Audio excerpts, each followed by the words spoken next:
The company cleaner collapsed in the middle of the courtroom, sobbing uncontrollably, her trembling finger pointing at Lila and me. With hundreds of thousands watching in the gallery and online, the live cameras were fixed on us, broadcasting our humiliation and thrusting us into the eye of a media storm. Claire's voice, amplified by the microphone, boomed across the courtroom. She's a monster. She toyed with my son, and the second she was pregnant, she cast him aside. She abandoned her newborn in a bathroom stall, leaving the poor thing there until he was gone. In that moment, the courtroom fell utterly silent. The only sound, her raw, echoing accusation. Her son, Ryan, sat with red, swollen eyes, wringing his hands. Everyone leaned in, expecting the truth to finally surface, but Ryan only mumbled, "Lila, she was seeing other people, but I loved her so much. I thought if I just waited, she'd come back to me. I never imagined she could be so heartless. She's not human. She's a monster." His words caused the gallery to erupt. A tide of vicious comments flooded in. Immediately, the live stream chat lit up with scorching condemnations. "That rich bitch has no soul. Lock her up. Abandoning a newborn? Give her life in prison." I watched coldly as this mother-son duo put on their little drama, slinging fabricated charges at us. Suppressing the rage that was boiling up inside me, I lifted my chin slightly, giving my lawyer the signal to present the medical file we had prepared. It all started on the first Monday after the New Year's holiday. I had just pulled my car into my executive spot at Henderson Enterprises when my assistant's trembling voice came through the Bluetooth. "Elena, it's terrible. Security found an infant in the third-floor women's restroom.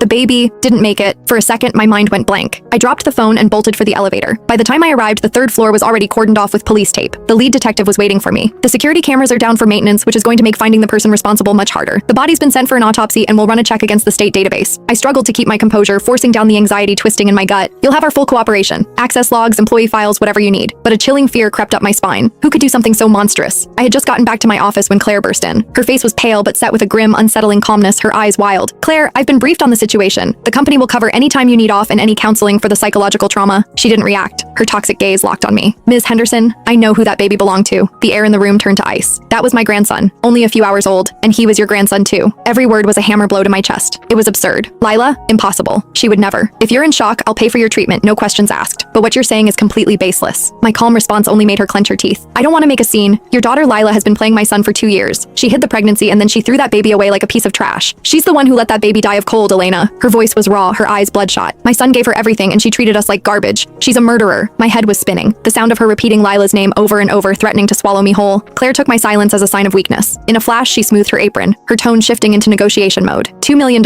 We make this go away and it becomes a cold case. Ryan and I leave town and you and your daughter get to keep your reputations." She leaned in close, the smell of stale coffee hitting me as she spoke in a low, dangerous whisper. "But if I take this to the press, get ready for the headline, 'Ice Queen's daughter abandons newborn.' Just think what that news will do to your company's stock price. You're a businesswoman. You know that's a loss you can't afford." But the sheer audacity of her blackmail snapped me back to reality. I stood, walked to the heavy office door and pulled it open. My voice was pure ice. "You won't get a single cent. You want to sue? Be my guest. Now get out." Claire's face contorted with fury. She shot me a venomous glare and stormed out, deliberately slamming her shoulder into mine on the way. That evening, Claire dragged Ryan into the company lobby. She collapsed onto the polished marble floor and began